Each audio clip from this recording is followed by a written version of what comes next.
Halloween Forever.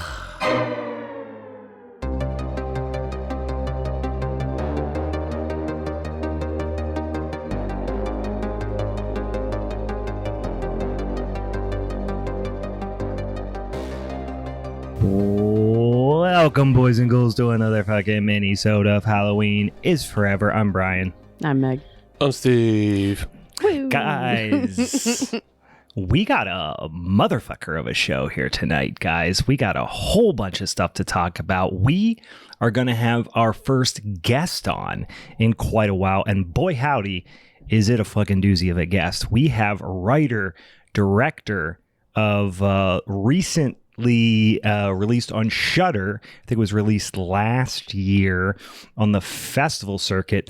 A little flicky that we watched and did an episode on a few weeks ago called The Sadness. Writer-director of that particular film, Rob Jabbaz, is on. I think it's Jabbaz. I heard people pronounce it So several much flair. ways. There's so And I much just flair. want to get it out before he's actually on the line, so that I don't have to mispronounce his name to his face. That's the trick. But I was in line with what it's. I think I pronounced it not horrifically wrong. In any case, holy shit, what a movie! If you guys listen to our episode and discussion about The Sadness, it's a trip. It's a whole thing. It's a whole ordeal. It's just going to probably fuck your life up in more ways than one. And I'm eager to talk to the gentleman who wrote and directed what I've got to characterize as one of the most brutal fucking movies I've probably ever seen in my life.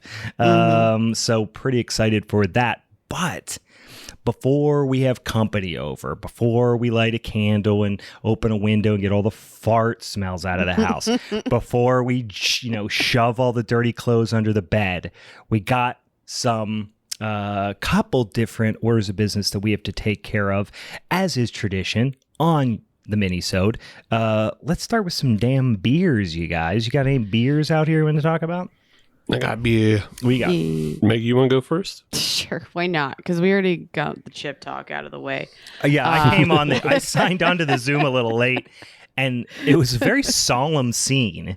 And for whatever reason, it sounded like that Meg and Steve were having this really in-depth conversation. Meg was like, "Yeah, I think it's just I have this fear of commitment," and I was like, "Wow, things are getting heavy." While I was restarting the old laptop, and then I quickly realized, no, they're just talking about chips. Yeah, well, It was here's just the chip-chat. here's the A to Z on that. So this beer that I have, it's a collaboration. It says Pro-Am, so it's Bolero Snort Brewery and Fifth Which so it Season. means it sucks. It's Pro-Am. That means this beer sucks. Come on, let's not talk too much. Should I brought this back from the Pink Boots event last Okay, night. fine. But when we It were sucks just by women. God. Sorry. Sorry. No, that means it's better than most things. Yeah, so the whole conversation turned because the Bolero, so we started talking about cars from Cuba, and then we started talking about Cubans, and then we started about Cuban chips, and I said, no, I can't commit to crazy flavored chips like that. I just can't. I never end up liking them. What's a Cuban flavored chip?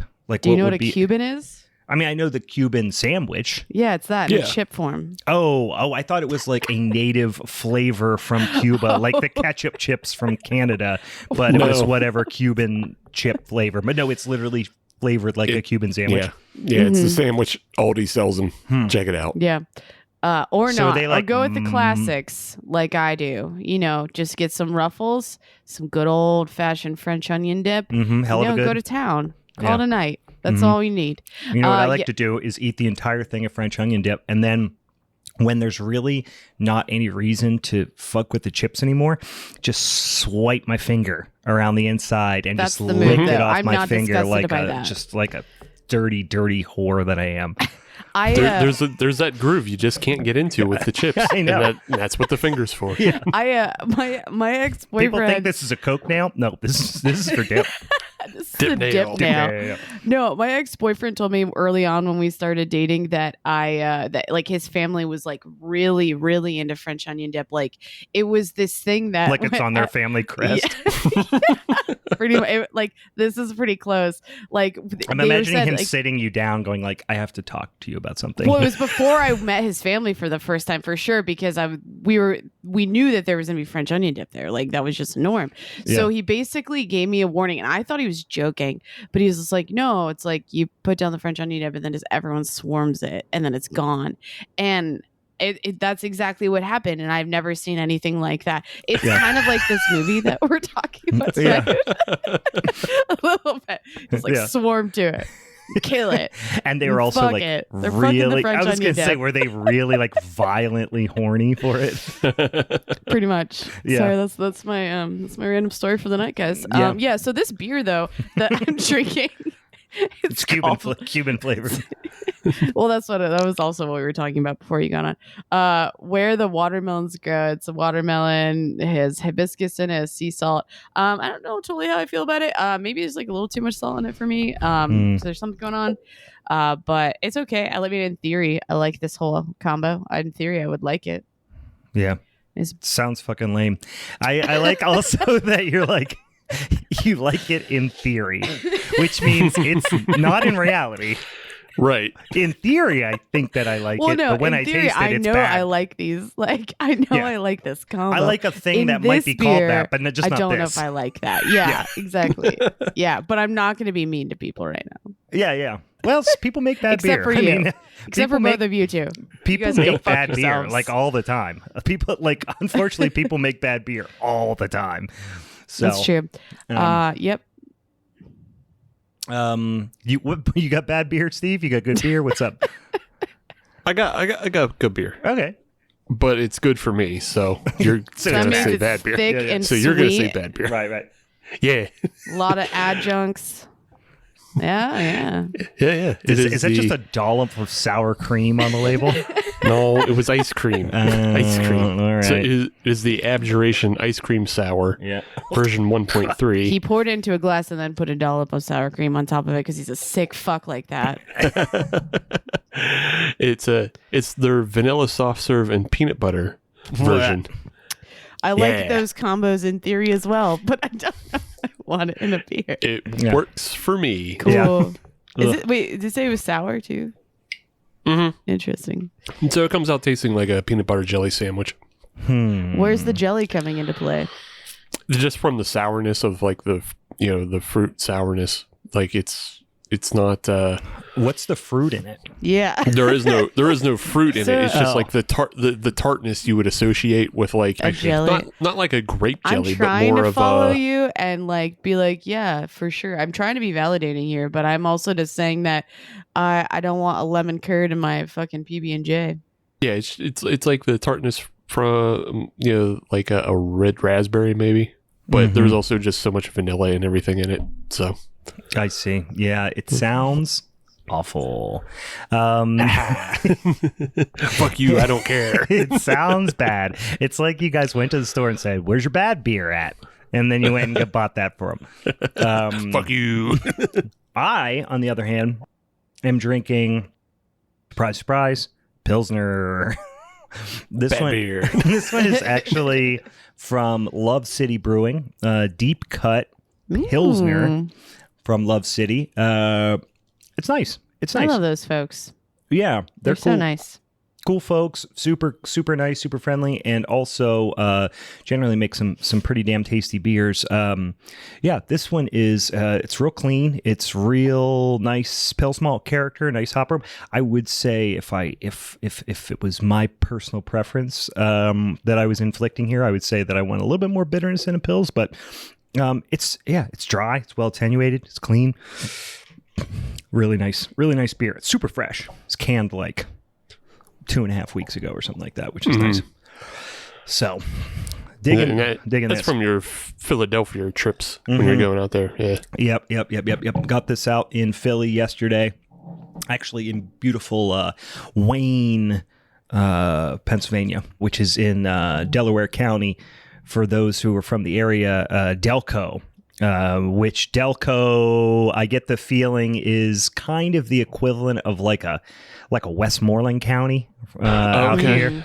You know, not quite Fayette County, but maybe a Westmoreland County type situation. But yeah, I am digging it. I also have on deck here a little Saison du Pont as well, which I think Meg, didn't you? Yeah, I left there. me one of these, so I'm gonna drink that damn thing too, right after this. But okie dokie, we got beers out of the way, guys. We're 1 for 3 on the beers. Really, really bad start.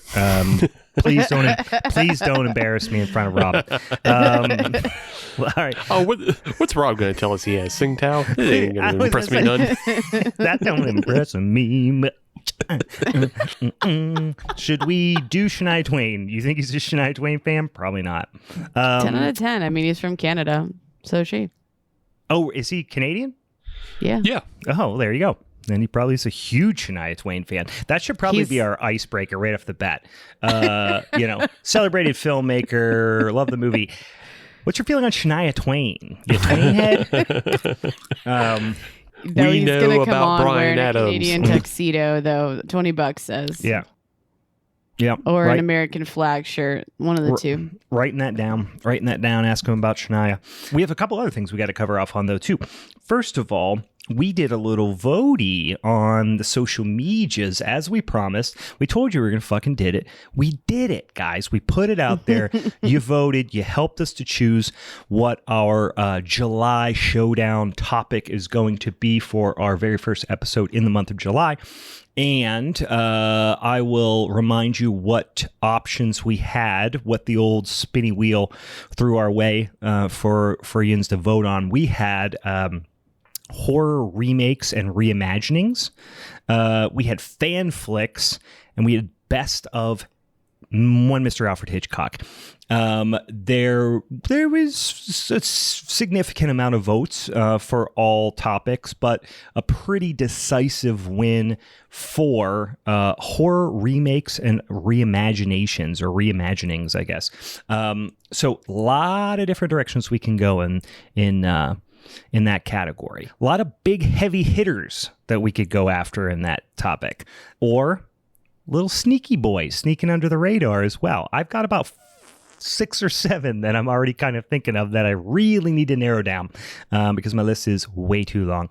How do you guys feel about that topic? You got a couple in mind? I'm into it. I would also try to find a more sneaky, I think. Mm-hmm. Just kind of seeing what's out there. But obviously there's a whole bunch of Texas Chainsaw you could get into, and there's the Halloween movies you can get into. Yep. And yeah, I almost wonder, and this is, I don't like to do this because we have done in the past where we're like, okay, this particular one's off limits. Yeah. But I mean, the elephant in the room, I feel like The Thing, is somebody going to do I would agree with taking that one off the table for both this reason, but the other reason is that we are slated to redo the John Carpenter Showdown for October. And if we did The Thing now, it wouldn't be available for October. That's true. But that's just the remake, though. That would be off the table. Yeah, John Carpenter's is the remake. What am I missing here? Didn't he do the original too? Who did the original then? The original's from the 50s. Yeah, I know you're thinking of the 2011 Meg, and if you want to do that one, go ahead. But John Carpenter's is also a remake. That one's fully on the table. Oh, okay. I got you. All right. That makes sense. I didn't know that there was one in the 50s. Okay. Wow. Yeah. Yeah, the Thing from Another World, right? I think from Another World, a Thing from Outer Space. Yeah.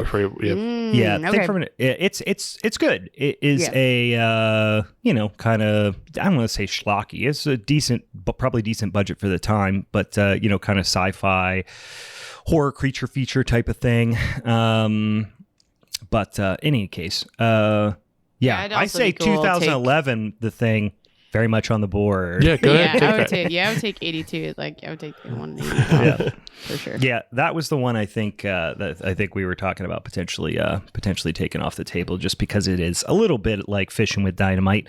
But But if you spin the wheel in October and you get it, you win. So. Right. Yeah, that's true. That's like you just hit the $1 on the old Price is Right wheel. Right, yeah. Yeah.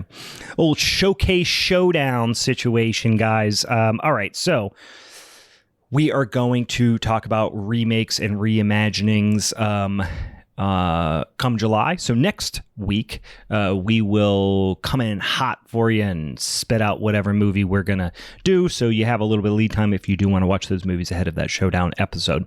Another thing I would probably like to mention now before I forget, if you want to help us vote on these topics in the future, or if you want to suggest topics that are going to go on the old spinning wheel of death that we pull these topics off of, or if you just want to interact with us, see some damn spooky shit on the internet, check us out on the social medias at Halloween is Forever on Instagram, Halloween is Forever podcast on Facebook, at Hallow Forever on Twitter, at Halloween is Forever Pod on TikTok, or Halloween is Forever Pod at gmail.com if you want to send one of them old-fashioned emails. If you are already following us on the social medias, then you probably already know, or if you listen to the show, you're fucking paying attention, you probably know we have our first ever live show. Our live recording that is happening on June the 25th. That is a Saturday at beautiful Hop Farm Brewing Company in Pittsburgh, Pennsylvania. Actually in Lawrenceville, if you're familiar with the area, Lawrenceville neighborhood of Pittsburgh. Come on down, guys. Come on down. Support us. As we've talked about, we are going to be huffing paint, model glue. We're probably going to do some ecstasy. I don't know. We're just getting butt fucking wild out here tonight. We're gonna get kicked out. We want the cops to be called. It's going to be like the Gigi Allen of podcast scenarios that's going to play out here. I'm going to be shitting in my hand. I'm going to shit in my hand. I'm going to throw it on people. I'm going to punch them in the face. It's going to be chaos. They're going to immediately regret having us on. No, in reality, what we're going to do is we are going to talk about Midsummer, Ari Aster A24 flick, because Meg and some other rad folks from the greater Pittsburgh area brewed a collaboration beer called May Queen with a bunch of rad female brewers and beer industry professionals.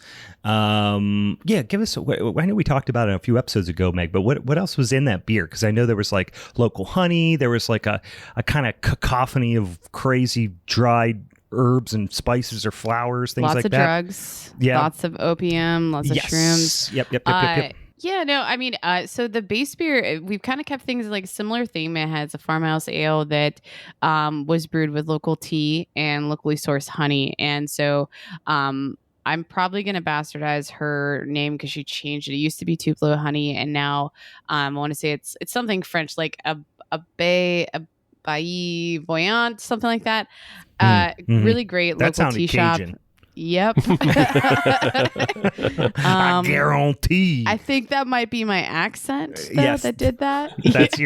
That's your Acadian accent coming out. Yeah. And then she connected us with Apoidia, which is like a local. They're gonna have eventually a really cool local shop where you can taste tea and like tea and honey and like get some apps and stuff like that. But she like has bees all over the city, and so she oftentimes will get us like very localized honey, and that was the coolest part of it because we got to really break down what kind of tea worked with what kind of honey and which vibe we wanted to go with this year. And like when I tasted it about a week and a half ago, it had this like almost dessert characteristic. The tea like had some like peach coming through, some vanilla. The honey was like subtle, but this like really nice graham cracker. So it's like literally like kind of reminded me of like, peach cobbler a little bit, but like not in the extreme adjunct way that Steve likes. Yeah. In a subtle, more delicate. Shut up. Like in a grown-up way. Shut up. Shut up. Shut up and double shut up. we just got layers upon layers of characters, and I'm really curious to see how it'll be once we get it carved up and crash and all of that stuff. So I think we're packaging it next week too. So sweet. Very excited. Yes. That is going to be exciting. We try that beer, come out, have some beer, have some food. We will put like an alarming amount of acid in one person's beer, and we're not going to tell you who it is. And then we're going to sew that person into a bear corpse and burn them alive. So that's going to be the end of the show. And I don't know if probably you're supposed to give that away yet. That was supposed to be the surprise. Oh, we'll have to edit that out. Yeah. There will also be a milk stout with somebody's period in it, but I saved the it way up. you said that is weird. Somebody's period. Somebody's moon juice is going to be in that. We're going to do some sex magic where there's going to be just vats of I'm cum. gonna name it beer moon juice now. It's Vats gonna be so uncomfortable. Vats of cum, vats of period blood. It's going to be sick. So, yeah, it's going to be a lot of fun. Like I said, we'll probably be asked to not come back again. So this may be your only opportunity to see us at this particular venue or outside of jail. I just have to note that we're so good at selling things to people. Like, I think we should start our own marketing firm at this point. Yeah, I like to do the whole like way over promise than under deliver. right. Yep. Yeah, but like you said, G.G. Allen like experience, and now people are going to come in hazmat suits looking for baby dick, and then like they're going to be bummed. They're going to be bummed when they don't see any of that. Or we're just gonna have like a bunch of like fucking psychos there. So as we walk in, we're just gonna get like fucking just cracked in the back of the head with a crowbar. It's gonna be awesome. It's just non-starter. Yes, so that should be a lot of fun. We're looking forward to that. Come on down, check us out, say hello. We're gonna do a little kind of interactive thing as well. So a little bit different than our normal recordings, but will be fun nonetheless. All right. So that said, no further ado necessary, guys. Let's jump right into our interview with writer-director of The Sadness, Rob Jabbaz. My first curiosity, you just made yourself a drink. We just talked about all the beers we're drinking right now. What are you drinking? I bought this amino acid drink that that has like mild stimulants in it. I think it's sort of like a pre-workout drink. Gotcha. But I looked into it and it's like it doesn't have like I looked into it. I read the back of it. And, I looked into it. I did his some own research. Yeah, did his own research. I'm doing an experiment. I'm going to see if I can not drink coffee for like maybe a month or 2 months or 3 months because I just want to see how it affects me. Mm-hmm. So like I got this. Maybe it's not a good idea, but it doesn't have caffeine in it. It doesn't have like taurine in it or anything. But it is supposed to have like, whatever like organic shit that makes you wake up or something. Mm-hmm. It's got zoom weeds in it. Yeah. Also, another thing too is that what do you call it? I'm trying to say that it's green. I forgot what I was going to say. I forgot. I've totally. It's got all the chlorophylls in it. No, I don't think it has any chlorophyll. I don't know. I just said it was green. I assumed. Yeah, we're going straight downers here tonight. I got a little Saison DuPont I moved on to, and Steve's drinking some just god awful garbage beer with peanut butter in it or something. I did move on myself. Okay, all right. So I moved on to the 11th hour Fire Oak Stone Smoke Lager, so you can stop being shitty with your shitty attitude. All right, fine. All right, yeah. So obviously talking about The Sadness, and we did an episode a few months ago about this, and as three, I'm sure this isn't the first time you've heard it, but as three, jaded horror fans for decades, not a lot of movies come around that often that you just walk away going, fucking hell, that was a ride. You know what I mean? And this definitely categorizes as that in my mind. I mean, I can safely say this is there's not another movie that I could think of that is quite like this one. It was a blast. It was intense. It was disturbing. It was fun. It was right. Yeah, it was just that's why I wanted to talk with you guys, because like I felt like there was one guy, I think it might have been you, but I can't tell for sure. But one guy really liked it, and like the way you were talking about it, I was just like, oh, you like it for the same reason that I like it, or in other words, like you what I was trying to get across, like it came across to this guy now, Yeah. So that's why I was like, that's why I responded. I ended up just listening to your thing, and then I think I went on your Twitter or your Instagram or something, and I was just like, hey, thanks for the thing, you know? Yeah. And then Yeah. you guys, hey, you want to come on the show? And I said, why not? You know, Yes. I got nothing going on. Yeah, we got to listen. That's what we were doing. We were sitting there. Actually, I was in Philadelphia. I was in an Airbnb. I was laying there watching Cronenberg's The Fly for about the 40th time, and somebody else's house in an Airbnb. And Steve texted me, said, "Holy shit! Did you see the director of The Sadness reached out?" And I was like, "Oh, we got to shoot our shot on this one." So we appreciate you hopping on and talking to us. Yeah, I mean, I absolutely love this movie. I know we all really, really enjoyed it. And, you know, kind of getting into, you know, listen, we're going to spoil certainly some stuff about the movie. So if you haven't seen it, shut it off and go watch the fucking movie. Don't let us spoil it for you. Care about what I have to, like, what would they care about what I have to say if they haven't even seen the movie? You'd be surprised how many people listen to podcasts about movies they've never saw. You'd be surprised to learn it's a bizarre. Yeah, it's bizarre. But this is an interview with like the director. This isn't like chatting, you know? No, still people will do that. Yeah, it's real fucking weird. People. I've been listening to quite a lot of podcasts like lately, just because, and I've stopped too because so many podcasts are just like a bunch of like people like, you know, catching up like after a week. Like, this could be a phone call. Yeah. Like, so that's what the next podcast is called. This could have been a phone call. The guy will be like, you know, well, today, you know, I took Lindsay to her skating lessons, and you know, it was pretty nice. We had a nice time, a nice drive. And it's just like, what the fuck am I listening to? Like, do people pay for this? Like, this is ridiculous. Anyway, but like to actually have people like actually talk about movies and do research and stuff. That's the thing too, is that so many of them just don't do any research, and they just don't. It's like, what am I doing? Like, I could do this myself. You know, I do this myself. I suppose that like podcasts and stuff of the like are just like sort of you know, company simulators, you know? Yeah, there is an entire genre of podcasts that every imaginable interest subset out there that are solely for the hosts, by the hosts. Like, if no one else listened to it, they would be totally you know, that would be fine with them, which, you know, I think ours is that sometimes as well, but we are fortunate that a significant amount of people do listen, which is nice. We do have a high media literacy, at least. Yeah. So like we do our research. We do try to, you know, watch more movies than anybody else. Like we have some backgrounds. Yeah. Steve is the filmmaker. He's actually the trained filmmaker, an experienced filmmaker. Meg and I just watch a whole shitload of movies.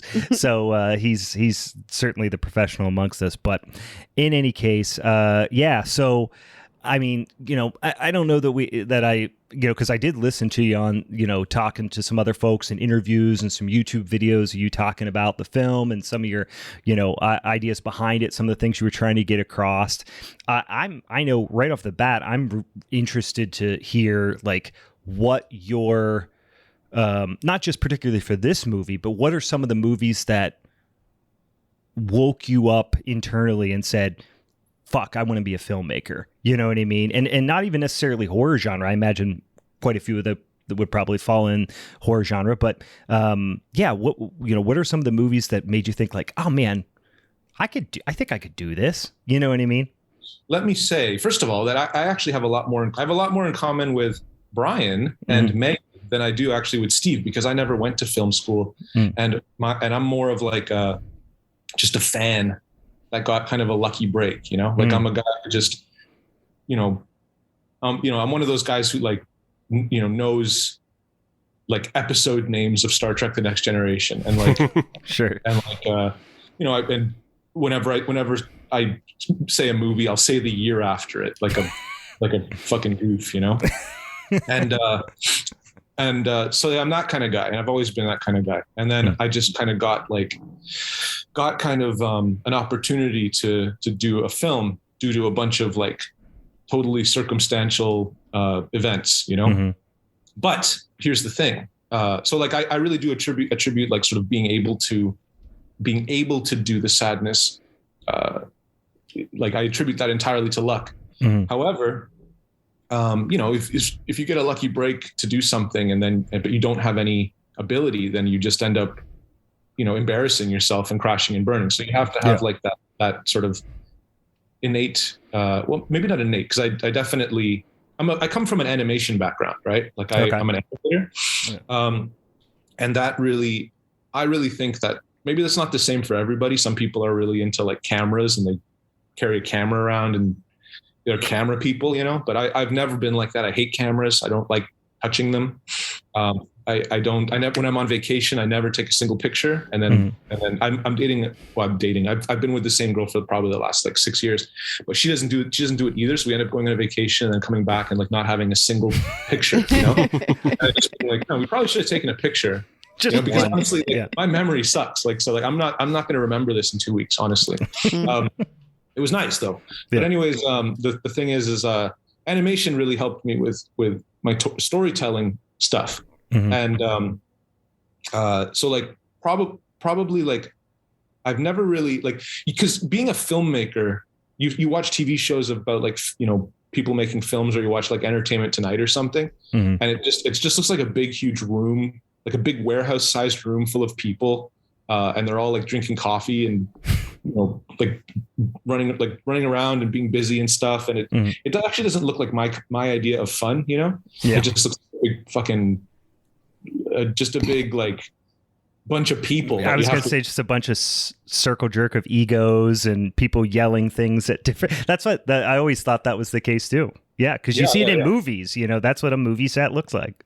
Yeah. Actually, I just saw that in I just saw Lux Eterna the other day. The Gaspar Noé short film. I guess it's a short film. Yeah. But I was like, oh yeah, that's kind of what it's like, I guess. Yeah. Except that these are like, I guess famous, popular people. So there's also sort of like leeches coming around the set trying to like poach for their next project and stuff. And I don't think I had that on the side. But anyways, like I didn't like the look of that as like a younger guy. But I did like, I'd watch something like the making of the California Raisins Christmas special, and I'd be like, now you speak my language. Fucking amazing, right? Yeah. Or I'd watch like Hollywood Effects Masters. There used to be a show called Hollywood Effects Masters on TLC back when TLC was L. Was an LC, and that show was I would never miss that show. That was like one of my favorite shows, and they would show you how you do like all the monsters and stuff and animatronics, and I was like, wow, this looks cool. But then like I've never been much of an engineer. Sorry guys, I'm rambling here. Let me just get to your point. Probably something like that. It is when I decided I wanted to be like an animator, or you know what I mean, like or so that's really when in terms of like childhood sort of stuff. Like when I seen kind of like stop motion animation stuff. And that seemed like animatronics seemed unachievable because it was like it required like an engineering kind of background, and I just didn't know where to buy. One time I went to a model car store because I was like, oh yeah, the things that operate the steering mechanism are servos, and you need to get them to do things. And then I looked at the box and it didn't make any sense. And like it's like, where's the part that turns? I don't even get that. It doesn't make any sense. I didn't understand how to do it at all. And I gave up. But then I thought, but like, plasticine, and this camera can't do 1 frame a second, but it can do like maybe 2 frames a second if I stop it and start it really quickly. Yeah. And then I started trying to do that sort of stuff. And then, so I mean, that was kind of what got me into like something kind of like filmmaking. Yeah. But then later, like when I came to Taiwan, I had so much free time, and I was able to kind of like learn software better than I had learned in college. Because in college, I just was like, I wasn't really, I don't think I was doing my best work. If anybody out there is like a college student and you're in like sort of film school or art school, like use that time to make like the best work that you possibly can, because like you're actually set up to do it. Like you're set up to like have everything there so that you can. Don't think that you're going to just make this and then like later on, like you're going to do the good thing. Cause it's like you have all the resources are there at your disposal. Yeah. And you're not beholden to anybody's like wallet, like I was going to say, no, there's no budget. You don't have to worry about making anybody's money back. You just are borrowing the university's resources. Right. Sorry, I just want to say like, technically I was supposed to be like learning animation and time-based media in college, but I just was drinking a lot and like getting fucked up and spending most of my time being like having anxiety attacks about like girls and stuff and like, relationship things. And I think about, it sounds like normal 20-year-old stuff. Yeah. About my time in college and I'm so embarrassed. I'm so ashamed. But just that how much of a pardon the euphemism, but how much of a little bitch I was in terms of. Yeah, I did the same thing, except for just also played a lot of Halo. Yeah, there you go. That's pretty much the same exact scenario. So you're Canadian, but you've been in Taiwan for what, a decade plus, I think I read. Is that accurate? That's accurate. Yeah. What brought you to Taiwan? I was trying. Well, okay, I was trying to get a job in Toronto, being like a layout designer for this magazine. Mm-hmm. And I was working like full time as a like a commercial sculptor. Like I was like sculpting like heads for mascots and stuff, and like sports teams and shit, like walruses and whatnot. And then California raisins. Yes. California raisins. So then like what happened? Oh yeah, like I had to tell my boss whether I wanted to sort of renew like my, I didn't have it wasn't really like renewing a contract. He was just like, so you want to do this? You want to keep doing this? Like, do you want to come to the next level? Do you want to like be part of the team? And I was like, I don't know. Like I'm not sure if I'm the best at this because I wasn't. I wasn't a very good subtractive sculptor because it's carving, right? You're taking away.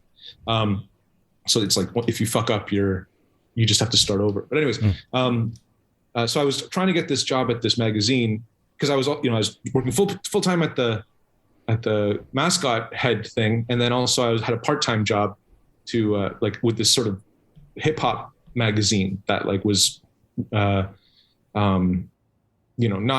like a real magazine. It was like a street team magazine that people would just like hand out in the like a zine. Yeah, it was like but it was better quality than that. Like it was like color and it looked like a magazine. But anyways, and they had enough to pay like a staff, Oh, so anyways, that's definitely not a zine. Yeah. Sometimes I never got that last paycheck actually. Still looking out for that one. But anyways, it'll show up any day now, I'm sure. I that. But anyways, I was going to say that I went to this other place that was a real magazine, and I got like one interview, went really well, got a second interview, and then like I was sure that I got it because I knew one of the people in there who did like event coordination with them. So I thought like, oh yeah, she'll put in a good word. And then they gave me a call and they were like, yeah, we just wanted to let you know that you didn't get the job. And I was just like, God damn it. Like, why did you call? And then at that point I was just like, I'm going to Taiwan. And then, and that was basically because I had a friend who was in Taiwan who said like, yeah, you should just come out here for like, 6 months or a year or something. It'll be cool. Like, it's chill and it's easy to like get a job and, it seems like hard and stuff, but it's actually like not like everything's because they want people to come over here to like teach like little kids and teenagers and even adults like English and stuff. And I was just like, all right, cool. Like, that sounds cool, I guess. I don't know if I've never been much of a teacher. But then like, when I didn't get that job, I was just like, I'm, if I don't do this now, I'm probably never going to do this. I'll just be stuck in Toronto my life. Sure. So I was just, okay, I'll go there for like a year, I guess. And then I ended up staying for like, way longer, like 13 or 14 years or whatever it's been at this point. Yeah.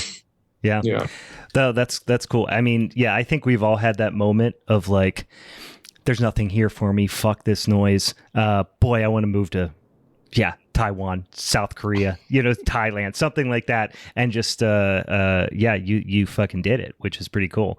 Have you always been, a horror nerd? I know you're like animation, was an early love for you. Have you always been into horror and genre films? Yeah, absolutely. Yeah. Like, from the very beginning. Yeah. I mean, the answer is yes. The reason why like I got into animation was just kind of, I was alluding to that a little before, is just that it didn't ever seem realistic to make live action movies, but animation seemed achievable because it's just really need one guy to do it. Yeah. So, otherwise, if it was easy to make, films, I would have made horror films. And the animation and stuff that I did always has always has some sort of like horror kind of edge to it, Sure. Everything, all the drawings that I do, it's always like that, you ask my parents, they're always just like, he's always drawing that, weird stuff. Yeah. As a long time horror nerd, and we kind of chatted a little bit about this on, the episode we did on the sadness, and then, back and forth a little bit in the DMs before, when you reach out to us. And I'll tell you, one of the things I really appreciate about this movie, besides the fact that like kind of mind blowing, which I definitely want to hear a little bit about, but like most of the time when you talk to somebody it's like their, feature length directorial debut, you're not dealing with this level of production value, you know what I mean? And this level of like practical effects, and it just seems just really, really polished and yeah, just impressive generally. But whenever, I'm sorry, I got off a little bit off topic there, but as a horror nerd, one of the things I absolutely love about it, besides the high production value and great story, and there's a lot of great like social commentary and political commentary and that sort of stuff in it, is like you can't trust this movie. You know what I mean? And like the way I kind of think about it is, I mean, I've seen so many horror movies that you kind of get a feel, and we've talked about it on the show, you kind of get a feel for like, not necessarily, oh, I know exactly what's going to happen. It's not that. It's more like what you're in for. I know the speed. Yes, I know the speed that we're going to get to in this movie. I can tell whether this is going to be a moderately disturbing flick. I can tell whether this is going to be kind of a nerfed experience, if you will.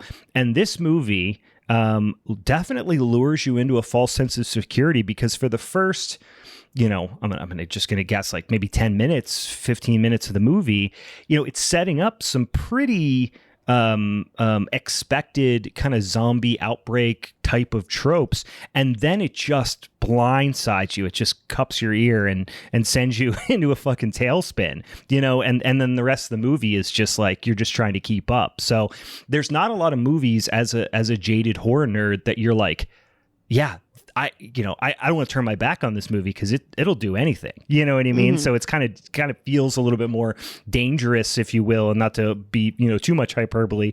But is that something that was, I mean, I assume the answer is yes, something that was intentional, but like, what about that level of like extreme violence and not just the violence, but emotional I guess turmoil that you're throwing the viewer into? Like, how is that appealing to you? Like, what does that mean to you in terms of delivering the final product? Like sort of being like unpredictable in terms of okay, like, so one of the things that early on, when people were sort of seeing this film at festivals and stuff, one of the things that people kept saying was like, how much it was like a Hong Kong sort of, gory crime sort of 90s movie. Like people say like, category 3. Yeah. But the category 3 is just a rating. Like, if I said, oh yeah, it's like, have you seen the new R-rated movie? It's like, well, what is it? Is it a comedy? Is it something about Mary, or is it, it's almost like an NC, like it is, and maybe this is something that's lost kind of in culturally lost on me, but I always thought of like, when I hear category 3, I almost think of it as like that, like unrated or like NC-17 type of rating. Like it's meant to be a little bit more extreme. I don't know if that's accurate though. Well, it is. It is. It's just that it doesn't. It absolutely is. Like, category 3 is like an NC-17. Yeah. So you are correct. However, Showgirls is an NC-17, right? Yeah, I gotcha. Yeah. So like Orgasmo is an NC-17. Sure, perfect. So it doesn't take into account the genres, like, and it doesn't necessarily mean the film is like a violent film. Yeah. So, but whatever. Just for the for the sake of talking about it, like, the category, people were comparing it to like category 3 films, but specifically like the, like Herman Yao kind of films, where it's like, Untold Story or Taxi Hunter or something, where it's like violent and like, pregnant women are getting fucked up and, just like one of these. But the thing that was really cool, like I saw, I didn't want to really make a movie like that, because those movies,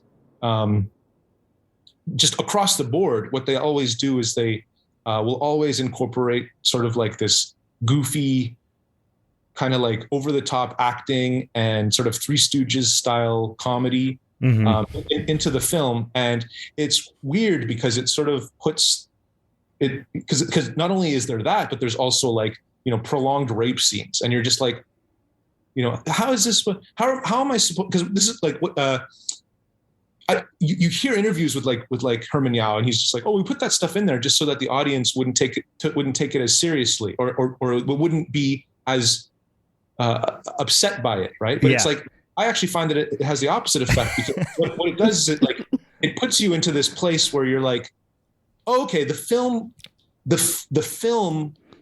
thinks this is funny, and and we're supposed, and the audience should be laughing at this. Yeah. But I'm not laughing at this. So what's wrong with me? Yeah. It's like injecting levity where levity doesn't deserve to be, kind of. There's like, but you have to understand too, that there is like a cultural disconnect there too, right? Like there's, like, for example, there's, I forget the name of the movie, but I saw this one movie where like they take, some guy gets like taken from Hong Kong and they send him to China, and then he's like, there's all these scenes of like people being like tortured horrifically, like in these sort of torture, cells or whatever, and they're being tortured in like indescribable like ways that often are sexual, and I remember like reading sort of reactions, reading about like theater reactions, and people in Hong Kong were like just dying laughing, because it's like a joke about what Chinese prison is like, you know what I mean? So it's like, there's like a guy like buried, and is like buried underground, and his dick is like poking up out of the ground, and there's a bunch of ants all over it biting it, and it's like, oh, China, you know what I mean? It's like oh, China, them and their feeding dicks to ants. Yeah. So I mean, that's obviously what I'm saying is a little different, but at least you kind of understand that there is that factor. Yeah. So anyways,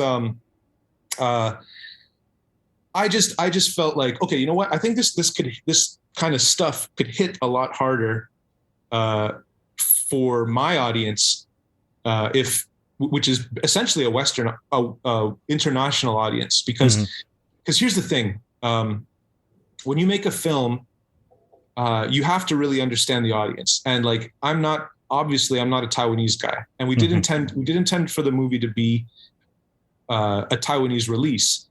But I mean, plenty of American films. I mean, the biggest films that here are Hollywood films, obviously, right? Like, I mean, Avengers comes out. You better hope to God that you don't have your film coming out the weekend that, like, the new Doctor Strange movie is coming out, because you'll be fucked. No one will go see your movie. Yeah. So the point is that I figured the Taiwanese audience is familiar with like the language of like a Western film. And that's what I'm most familiar with. Obviously, I've seen a lot of films from a lot of all over the place and stuff. But like, I guess sort of you grow up. You that's what I feel is the most in my blood, is like the sort of, like like for example, you mentioned The Fly before, like things like the things you grow up on, like Cronenberg and Stuart Gordon films.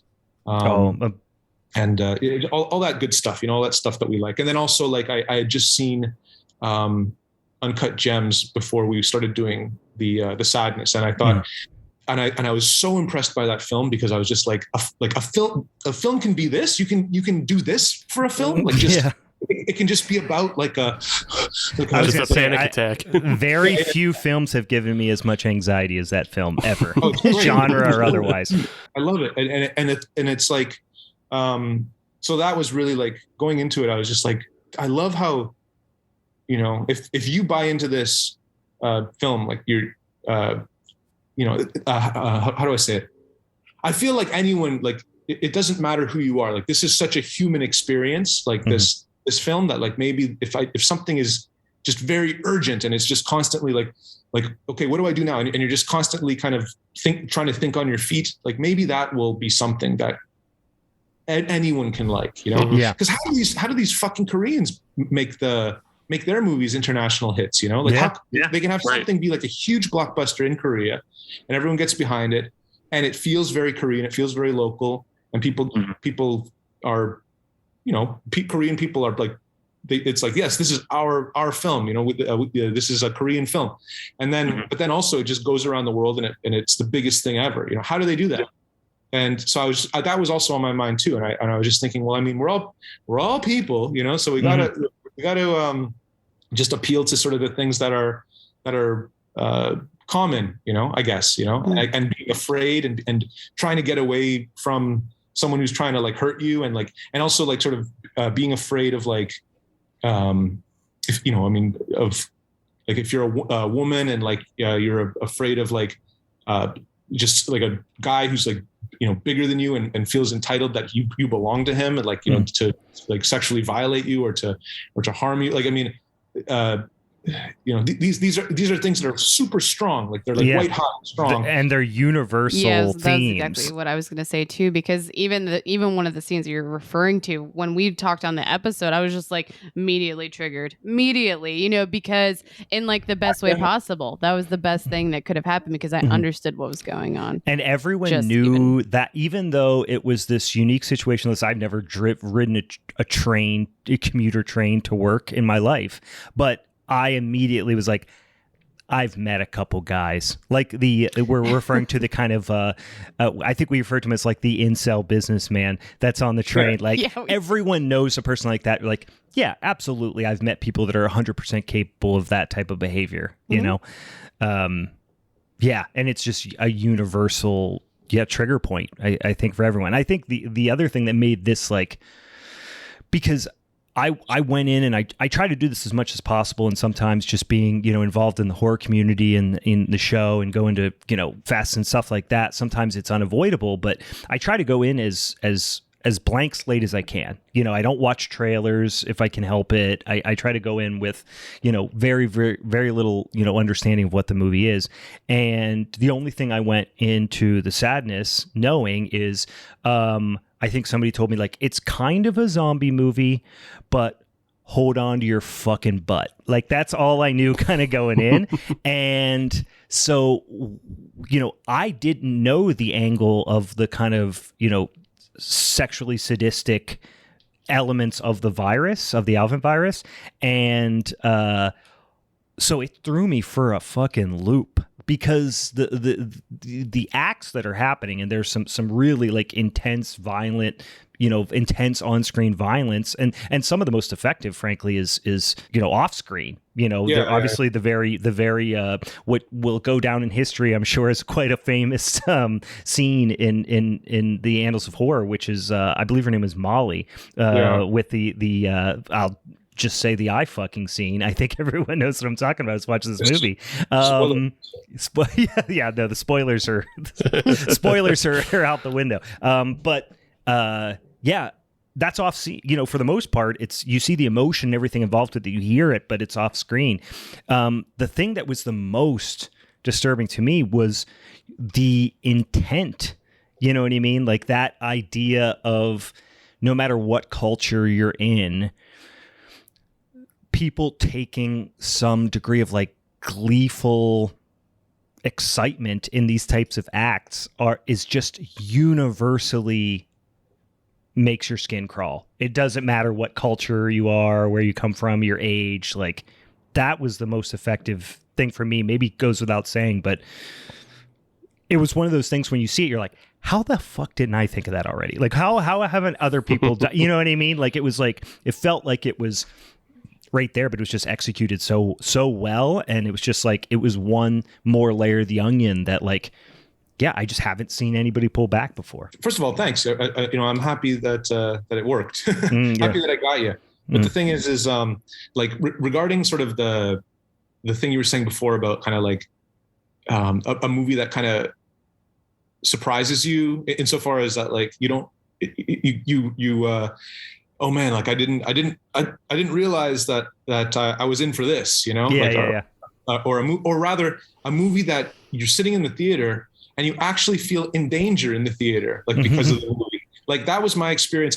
I in Toronto, they actually had Fantasia Festival in Toronto for 2 years. I think it was like 1998 and 99. And one of those years I saw the premiere, or at least a very early screening of the Ebola syndrome in the theater. And I had no idea what it was. It was just like the Ebola syndrome. I was just like, all right, I'll go see the Ebola syndrome. A complete like random watch. I had no idea what it was. Just saw a bunch of Chinese people on the poster, thought, okay, cool. Let's go check it out. And I couldn't believe how like much of a panic attack I had just in the theater. Right. And it was just because like exactly what you said, like you get lulled into sort of, actually, I'm not going to say you get lulled into like sort of a false sense of security, because right off the bat, that movie starts out with violence, but it's like, you don't expect it to kind of go as far as it does. And also you don't expect it to kind of like show you like as much as it does, because you're used to watching. I mean, at that time I definitely had seen, lots of international movies, Asian and otherwise, but like I'd never seen anything quite like that before. I'd never seen like one of these like really violent sort of like sleazy, gory crime movies, like a Hong Kong movie essentially. And I was just like, I don't trust, I can't trust this movie to be held to the same, to hold itself to the same accountability as like a Western film. Like what it, like, I don't know what this thing is going to show me. And you're sitting there just like, please don't, please. Yeah. You can't trust it. Yeah. You're like, yeah. I think something similar has like happened not too long ago with A Serbian Film when that came out. Right. And I think a lot of people went into that with like even bravado of like, oh, I've seen every fucked up thing possible. But then you see that film and you can't trust that film either, because it just goes and shows you extremes that like, oh wait, never mind, I got myself into something I shouldn't have. That's exactly what I felt after watching it. Yeah. The thing about a Serbian film though is that like it really is a lot like The Sadness, or rather The Sadness is really a lot like it, in the sense that like a lot of what people, it's all just about something that they put in your head. It's not about something that they show you. Like they don't actually show like penetration with like the baby, right? Right. Yeah. And they don't actually show penetration at any. It's all, and it's, you can do it safely. Like you can have the one guy just being like, and then you can have like the little boy shot 8 weeks later, just being like, oh, Dad, done. And it can be two people in separate rooms. It can be done totally safely, where the child is not put in any kind of harm, and it's all totally sanitized in terms of the production. But then in terms of like what the idea that it puts into your head, it's life changing in the worst way, like sticks with you forever kind of thing, right? And that's a credit to you as an editor, because all the ways you don't show things, but we still know exactly what's happening and how depraved it is. And like, it makes us create our own images in our minds that are worse. Yeah. There's an element to it too, which, and it's the old, like, hey, whatever you can drum up in your imagination is worse than anything you can put on screen. But I think even there might, for me, there's always an even kind of deeper personal element to scenes like that, where you're forced to imagine this heavily suggested horrific thing that's happening, because you're almost like, it makes you feel implicit in a way, because you're the one imagining it. You know what I mean? Like, it's not being inflicted on you. You are in a way inflicting it on yourself. So I think it like makes you feel gross about yourself. Or and I can turn around and I can just be like, if anyone gives me any criticism, I can be like, hey, get your mind out of the gutter. Yeah. yeah. I didn't do that. You did that, you fucking psycho. Yeah. Deal with your shit, right? Then come back to me. Yeah. One of the things that because a Serbian film is interesting because like what it does is actually like, or sorry, rather the method by which it does what it does is very similar to the sadness, insofar as that it like, gives you sort of like all the touchstones, and then it allows you to sort of imagine it kind of yourself, like what the actual act is like, and it's just showing kind of like it's just showing you enough of what you need to see, but like it's not actually showing you like the true just here it is. There's the thing that's the horrible thing, it is. So there is like sort of in my from my perspective, that's like the artistry, like that's the art of the whole thing. And so like I learned from a Serbian film because like I that film didn't get like it was banned and illegal in a lot of places. It was like it didn't get distribution for a long time. It was only able to get like distribution through some like Brazilian company, if I'm not mistaken. It was really like just like no one wanted to touch the thing, so that kind of made me think like, well, I do want to make money off my film, I do want this thing to actually like have like some sort of like value, because it's not like I love this kind of material. I mean, I love this. I love the sadness. I think the sadness is a great film, and I'm very proud of it. But at the same time, too, like I do want to make money off this thing. I'm not spending all this time and stressing myself out for my health, obviously.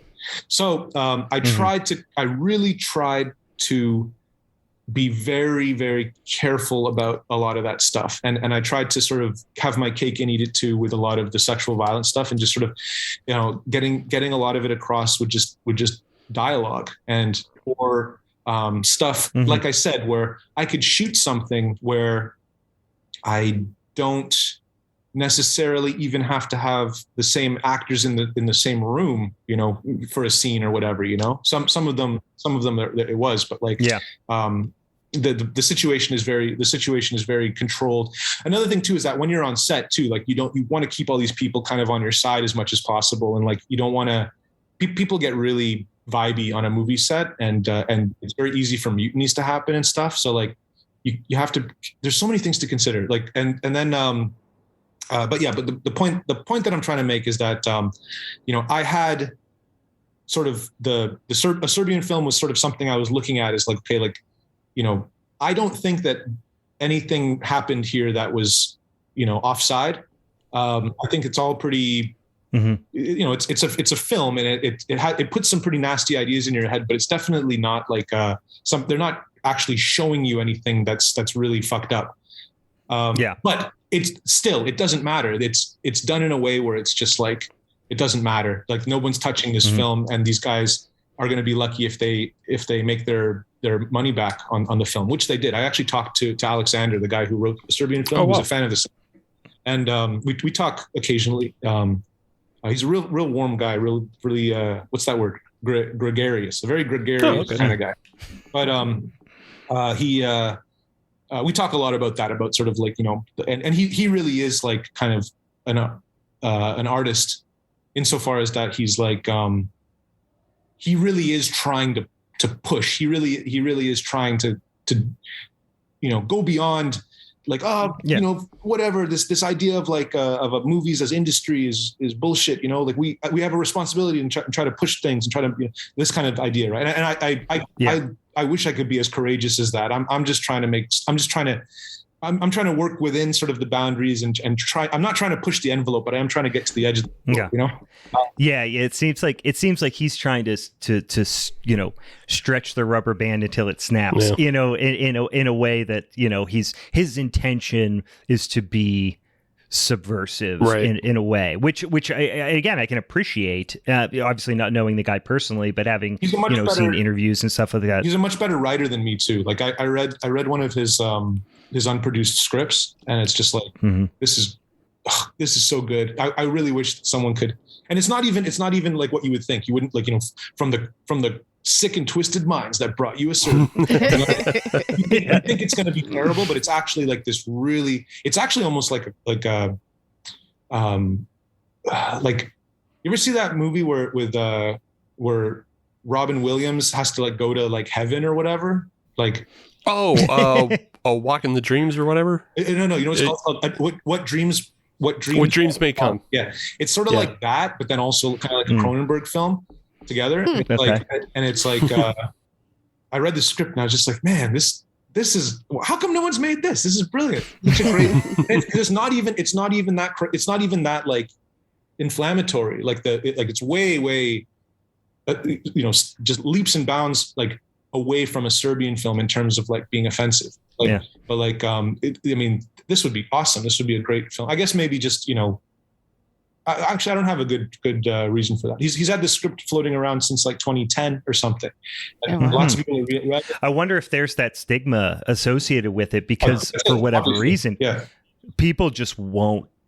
Yeah, I mean, that movie couldn't even get distribution. I know, once upon a time, especially in the early days of like YouTube or earlier days of YouTube where people were like, always make those videos about the most intense, extreme horror movies. Like they would always bring that up and people were like trying to trade for copies of it and stuff because you couldn't find it. And, but yeah, I mean, that's stuff about like the most intense, like, crazy, gory, like the goriest sort of whatever. Like I can't stand those kinds of conversations because it's like what's missing in that conversation is the art, like I was saying before, and it's like, you know what, guys, like you can find videos of people being killed. You can find videos of people being tortured on the internet, like you can find them if you want them. Like if watch those, those are way more intense because people are actually dying, I mean, people are actually like, and guess what? You can actually see someone like in that situation, like if that's what you want to watch, like it's available, so, like to look to sort of like fictional movies and like, fake blood and latex appliances for like extreme, like the most extreme thing. It just seems so completely ridiculous to me, and like, and it's totally missing the point of like, do you even like movies? Like, do you even like cinema? Like if that's your goal, it just completely boggles the mind. It upsets me. And again, at the same time, I'd like to reiterate the fact that, this is why I enjoyed listening to you guys discuss my film before, because I was just like, good. You're not just sort of focusing in on like, like, oh wow, the extreme. It's because it's not. For me, that's not what it's about. For me, it's just like, it's just about kind of like, like just trying to make us remember kind of why, like what a horror film is, and try to get us to kind of and actually create something that's like creates anxiety and makes you kind of feel scared, but in a fun way, like in a way. Because when you leave the theater, like I don't want you leaving like after the first time you saw like Irreversible I don't want you leaving that way. I want you leaving hyped and talking with your friends and like and happy and going to get pizza and like like fuck. Oh, do you remember the part like But I still want like there to be some very hard edges in there because that's it's just like a drink like that doesn't have any alcohol in it, or like that doesn't have like a kick in it, or a cigarette that doesn't have nicotine in it. Like it doesn't have that thing. You need that thing to make it real. Makes it feel a little dangerous. Yeah, exactly. That's fun. It's supposed to be fun, right? Like just to disturb you. Like it doesn't make any. It doesn't. It's not something. Well, I mean, it does make sense to me actually. Like because there is an audience for that. But like I just am not interested in really like trying to just go all the way in that part. There's a difference between like, and I literally had this written down. You were talking about the, a Serbian film. That's one of those movies that's like, I always use the test is, would I ever watch this movie again? And the answer for a Serbian film is I have absolutely no desire to watch that movie ever again. Good. I know, but I just, for whatever reason, but to your point, it was not fun to me. I had no fun with that movie. It was a well-written movie, all that stuff. I had no fun in that movie. The sadness, I had a lot of fun. Well, like, and as disturbing and as, intensely emotional, all those things, you finished the movie and you felt like you got off a roller coaster. So that feeling that you said of, talking, wow, when this happened, you know what I mean? It's like that feeling when you all are sharing that simultaneous, emotional charge getting off of like a thrill ride or something like that. Okay. What was your favorite scene? What was your, like, oh, I like the part where the guy did this, I mean, it's like it's all about like, like when you watch like Nightmare on Elm Street Part 3 and you're talking about like your favorite, kills, like where it's like, oh, the girl with the TV, it's prime time, bitch. Like that, like, oh, I like that part. Or like, the part with the puppet, the marionette, it's just all these, it's just like these iconic, very memorable scenes. And there's lots of them. There's like more than 5 of them. and it's just so fun. I mean, it's just so fun, I guess. Like that's another thing too about horror is that it really is like so much of it. And I think that this is something that people need to talk about more, is that so much of like horror, especially like sort of, this idea that kind of like the best movies that came out were in the 80s kind of thing. It really is because of just sort of, us people our age being just nostalgic for a simpler time, and so much of just like the horror community, horror Twitter and stuff is like kind of just about that, is about. Like, it's nostalgia. And I am an absolute whore for nostalgia. I mean, I mean, if you look around my office here, I'm looking at, Pee Wee Herman and Count Chocula, the Ninja Turtles. Oh yes, I've Count Frankenberry and Count Chocula behind me and all that stuff. But yeah, I mean, it's funny now because I'm a 37 years old, and I get on Twitter and Instagram and stuff, and I see all these people like waxing poetic about Jason X, and I'm like, I remember when that first came out and I thought it was absolutely atrocious, and now I have a little bit of positive thoughts and nostalgia around it, but there's an entire generation of people who are just in love with that movie because it came out exactly the right time. Exactly. Like, I mean, there's people who regard like, the Final Destination era of horror to be like the best because they were born in 1990, like whatever, like 3, and then that's just right. For them, it's like that's what was the first time they smoked crack. Like that's what. Yeah. Anyway, sorry guys, I have a real tendency to like go off on like long tangents. So I love it. Please. I'm going to ask you, Brian, to rein me in. I think he's the worst person to ask. I was going to say, Jesus Christ, you're asking the wrong person to rein in because I'll go off on. Forget it, Brian. Megan, let's focus on you for a bit here. Go ahead. Let's do this interview. Let's conduct this interview here. Let's make it more like a Larry. Brian's gone. Megan's in. This is how it's going. Tap out. I was crawling. I was in the center of the ring, and I just barely made the tag. And now you're ready. I feel like probably some of my questions even would be probably similar to even Steve's. I'm just like curious with this being like your directorial debut. Like what was your experience life and like as far as like how immersed, because like we were just talking about making really fun scenes, and I'm very curious about like the actual experience of like you can even maybe choose one you're like that was super memorable, and like are you an immersive person where you just want to jump in and be like, no, this is exactly how I want to see this happen? Yeah, absolutely. Like you have, because there's no precedent. Like there's never been a Taiwanese movie made like this before, right? I mean, there's been Hong Kong movie, like we talked about kind of before. There's been Hong Kong movies that have like big, like big sort of set pieces that are gory, like this scene in The Untold Story where he chops up like that bunch of little kids in that kitchen or whatever, which is a fucking crazy scene. Like I couldn't believe that when I saw it. But anyways, the thing is that you want to kind of have that. I wanted to have that sort of John Carpenter, Rob Bottin kind of relationship where it's like, like, hey, like, look, you finally have your chance to really show everyone out there what you're made of. So, you guys go off and come up with some stuff. I'll come back after 2 weeks and we'll go over what you did and I hope that you can put a lot of yourself into this, and then, when I did that, when I went back, I found that like what they were doing was completely not what I wanted. Like it was a lot way more restrained, and I felt like I needed to be, okay. So this is a place where I can't really expect to get good results by giving autonomy. It's better for me to micromanage this. Mm-hmm. Whereas the act, to get Wang Siqiang, the guy who plays the businessman, the incel businessman, leaving him to kind of develop the character himself and allowing him to kind of, how do you say that, cultivate that character himself is like a place where giving autonomy is better, right? So then I realized that that's something that's like important as an important skill to have as a director, is to sort of know when to really be a hard ass and kind of try like really be micromanaging, and when to sort of allow to kind of like to be able to see when it's a good idea and when it's not a good idea.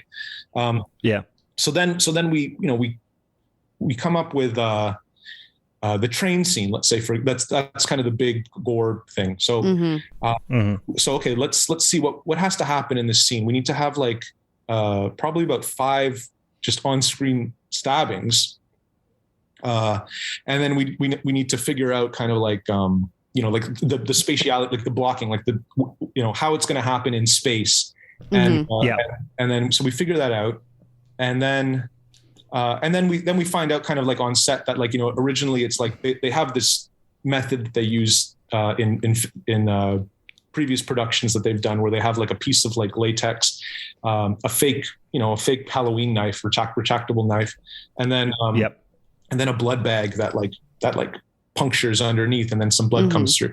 The thing though is that like because the camera is handheld and whipping around so much, the amount of blood coming through from that blood bag is just not enough, right? So it's just like, okay, so this is not working. This is just not. I mean, maybe, and then they try to argue with you. It's like, well, it's realistic. We used this before. And it's like, well, okay, that's great that it worked before on a previous product, but it's not working now. So like, so instead of trying to make an excuse, we got to come up with a solution. Like, what can we do to just make these things really just explode with color? And he's just like, and it's like, well, they come up with, they try to think of some ideas, and they go back to sort of their playbook, and then we end up coming up with this idea of just putting, just getting kind of like a plastic bag, and just filling it like full of blood, like a lot of blood, like like twice this amount, like of a beer bag, and then just and not even sealing the top, and then just going, being very aggressive with the knife, and then just having that blood just spill and having it drip and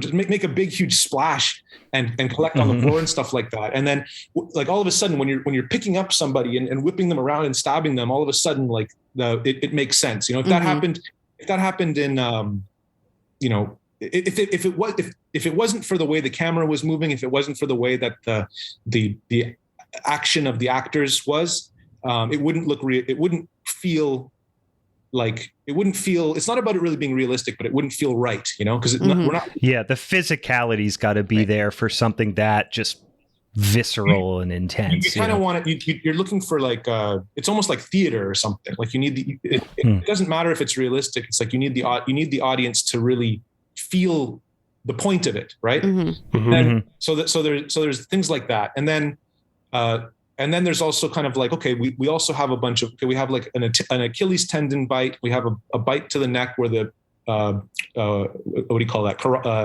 Is that called the carotid artery? Yeah. Carotid artery releases and the blood comes out. We also have like the kind of the, how do you say that? The geyser? Yeah. The blood volcano? I was going to say the centerpiece. The centerpiece would be up there. The cornucopia on the Thanksgiving table. There's that, and then there's also the eyeball, of course. There's also the jamming in of the Blade Runner, the thumb in the eyes. Yeah, love a good thumb in the eyes. So you have those, and then it's like, okay, well, we have to do all those. We're going to do this all practical, and it's like, yeah. It's like, well, how the hell are we going to do that? Like that, like how are we going to make sure that they all like that it all works and we're not going to have any problems. And like, because like every time we have to reset this, we have to go and remove the makeup, clean up the actor and do it again. And then I was like, what are you talking about? Like okay. So after a while I realized that like we were having this miscommunication because they kept telling me it was impossible. And then finally what I realized is that the first assistant director and like, sort of just one of like the director's unit, they were under the impression that I wanted to do it all in one take. Like they wanted it to be like wow. Yeah. Oh wow. and that was a miscommunication that I mean, that would have been really impressive for sure. like, I mean, but I don't know, like that kind of stuff is like, sometimes that can take me out of the movie. Like I was going to say the quick cuts sometimes are more disorienting in a good way. Well, it for me, like editing is just, it's just part of film, right? Like it's not like it's not like we're all trying to make 1912, you know? Like we're is that what it's called, 1912? Yeah. Okay. Yeah, the big one shot. Yeah. Or Russian arc. You can use either. Who cares? Sure. I mean, I like one long takes, like in some places, because it kind of gives the this sort of feeling that, well, depending, like, okay, so for example, like we use like the one long take when the businessman actually assaults Molly in her ocular cavity, right? That's like one long scene, and there's an intention because the one long take is supposed to it's supposed to make you feel like you can't escape. Like this is there's no cut here. This is well, because then the one guy is hiding under, so you're almost living there with him. Yeah, exactly. Where, that's exactly it. Like that's really the audience, like the porthole, the audience porthole, like the audience avatar, right? That guy thing, like kind of just watching but unable to do that, and also kind of ascribing a certain kind of like frustration or like guilt. Like would you almost feel like you are as much of a coward as him for not doing something? That's a big thing. That's a big thing, I think, in a lot of my work, is sort of like brave, like sort of bravery or like the lack of thereof, and the frustration of cowardice. It's like I find that like I like that, like these kinds of ideas quite a lot, because I find that they're just like I thought that I think that a lot of times when people don't like that stuff in movies is because it offends because they don't want to like it, because if they like it, they feel like in some way that could make them be accusable as like cowards or something. Like, for example, like it hits a little too close to home for it's them. Like when people don't like Nocturnal Animals, and I'm like, what do you mean you don't like Nocturnal Animals? That movie's awesome. Like, that's such a good movie. Like, that fucking sucked. Like, why didn't that guy fucking do that? Like, I would have done this. Shut the fuck up. Yeah, why didn't he just beat everyone's ass? You're like, yeah, we get it. It's about being a coward. That's what it's about. Like, that's it's so ridiculous when people, anyway. So back to the thing about the side. It's just like, once we realized that we were going to do all of these things in separate takes, then it's like, okay, that makes sense anyways, because we want to really see what's going on in this take, like we want the camera to be right there. We want to see like that, see the Achilles tendon. We want to see like the eye get punctured. We want to see this stuff very close up. So like, I mean, I want them to be hero shots anyways. How do we manage the amount of blood? Like, what about continuity and stuff? I'm like, we'll just shoot. We'll just make it sort of, we'll have one moment where there's just blood all over the place, that it kind of all happens at once. It's not cumulative. And that's sort of what not so much like the geyser. The geyser was already there, but there's also a part kind of following the geyser shot where there's just sort of like a big wash of blood that comes across. It's like it's a shining almost spew of blood across the floor. The idea there was like, that was probably one of the last shots that we did, and I just got like a mop bucket and we filled it full of blood, and I just told the cameraman to I would pour it, and then he would just follow it, and then we would have the side of the subway car like all bloody. So like the previous shot would be like almost like no blood, or rather, pretty much no blood in the entire subway car. But then like we'll we'll follow like the edge of the blood, and then the camera will go up, and then we'll show like everyone covered in blood, like so it's like a transition, like, and that's shot, that like literally that 3 seconds or less is enough to tie like no blood to blood everywhere, and that is not going to, the audience will not question it at that point. It's just okay, continuity, don't worry about continuity anymore. We fixed it. And then and it's also that feeling of like a second ago we all had a good handle on what was happening, and this is how far things have gone in 30 seconds. Yeah. So I guess just to sort of put a bow on the question about like kind of the actual practicalities of production, it's just like, it's really not that difficult to understand how to do it if you just think about it in a very like pragmatic way, and just make sure that you know exactly kind of what you want and what you're doing, and you're not you don't have just kind of a vague idea of kind of what you know, like if you know exactly kind of what you want, and like, okay, we need this, and we need to tie it all together.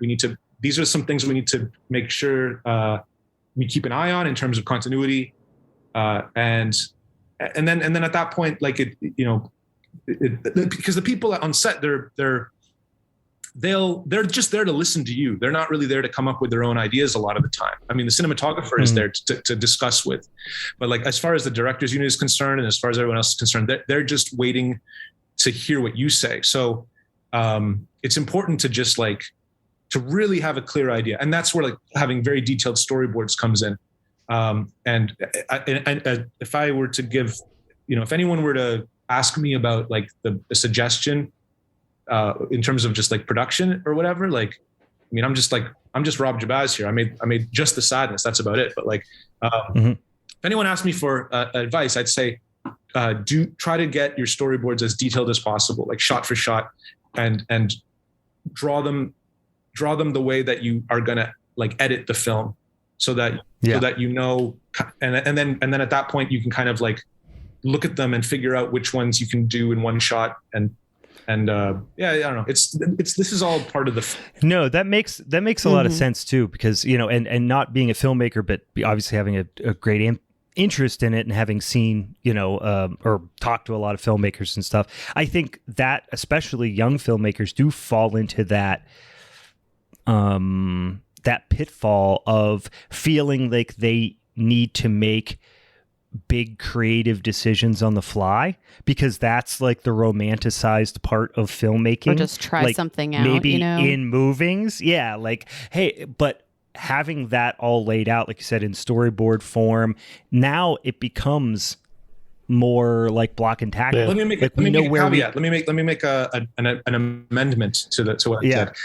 Okay, so that's a good idea. Like that's, especially if you're working on a low budget, like you have to remember that making a movie is like, you've heard the term time is money before. You've never experienced like the idea of time is money more than when you're working on a movie set, right? Because it's just like, literally, it's just like there's a furnace door opens, and then it's just like snow shovelfuls of dollar bills going into like a furnace, right? Yeah. And then, so you're just like, you're trying to get everything done like as quickly as possible, and you're trying to get all your shots, and you're trying to, and even more than getting all your shots, but like trying to get that shot that closes the scene, so you can at least close the scene. Maybe you don't get all your shots, but at least you can end the scene, At least the door's shut behind you. So there's that, but I mean, you're dealing with like the sun going down. Sometimes you're dealing with like weather. You're dealing with something taking way longer than you thought it would. Like just, in terms of resetting. Oh, this will take 10 minutes. It takes 2 hours, right?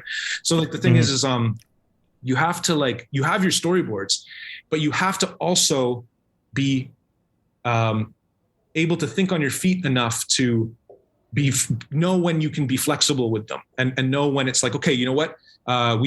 This is supposed to be an escalator, but we don't have that escalator on this location. So now we have to figure out real quickly how to do it with like get every emotion and thing, all the things that are supposed to be in this scene. We have to get that across, but there's no incline, like escalator part anymore. Now it's just a tunnel. So it's just a tunnel now. So how did but we still want it to feel like the same urgency and stuff. That's kind of that's not a very clear example, but I think you know what I'm trying to say. Like, no, I do. Totally. Yeah. So that kind of leads me to a question of, and I think it happens on probably every movie, but like, was there anything you were in love with at the script stage so that just didn't make it to the final, whether it didn't make it out of the script or didn't make it through the editing room? Was there anything that you were in love with that you lost? That I was in love with? There was, I wasn't really like the film that came out at the very end is like, everything that I wanted was there, basically, but there were some things that I kind of, ideas that I had that I left on kind of the cutting on the, they weren't even in this, they weren't even in the script before I even wrote them, but I had some, I had some idea. I had this one idea. I mentioned it when I gave my, Q&A at Fantasia, when I was at Fantasia, but, it was like, I wanted there to be a guy in the hospital who was getting open brain surgery, and he had like, his head kind of open, and he had like that green piece of latex, like the divider or whatever. And all of a sudden a bunch of infected break into the operating room, and then one guy one infected guy drops his pants and then takes a shit inside of the guy's. Didn't we talk about G.G. Allen in our intro before? We did. We had a G.G. Allen conversation. That reminds me of if G.G. Allen, edited or shot that one scene from Tammy and the T-Rex. Oh, okay. That's pretty much where it's God. But like, I ran that. I actually wish that I included that, because that would be another sort of one of those like, well, here's the thing is that the problem was that it felt like it was too like funny, because you guys all laughed. Like, what if I did it so that it wasn't funny? What if I did it like with the music and like with just like the way that it was shot? If it was just like super uncomfortable. God, what if someone took it in my head? Like a realistic, like grimy shit. Yeah, we might not be the audience to ask this type of question, because we're like we'll take on all the fucked up things, We've watched too many trauma movies to not find poop funny, so yeah.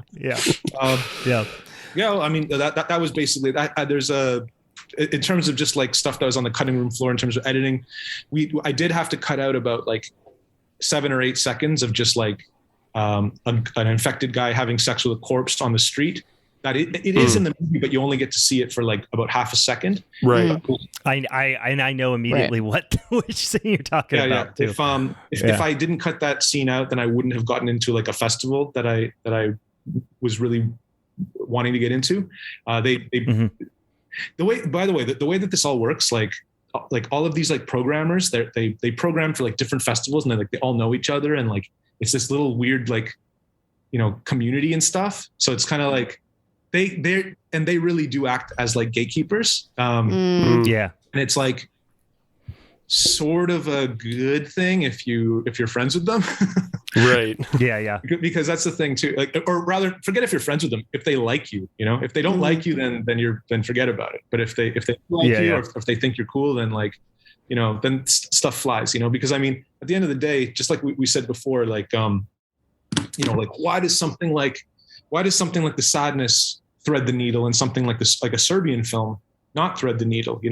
And actually, I don't think that has anything to do with whether or not people like the people who made it or not. That's not really the issue. It's just more of like the consensus of this gatekeeping community. Like, oh, this is not the right thing. Anyways, sorry. So that's it. That's what I got to say about that. Continued in part 2. I hate Mondays.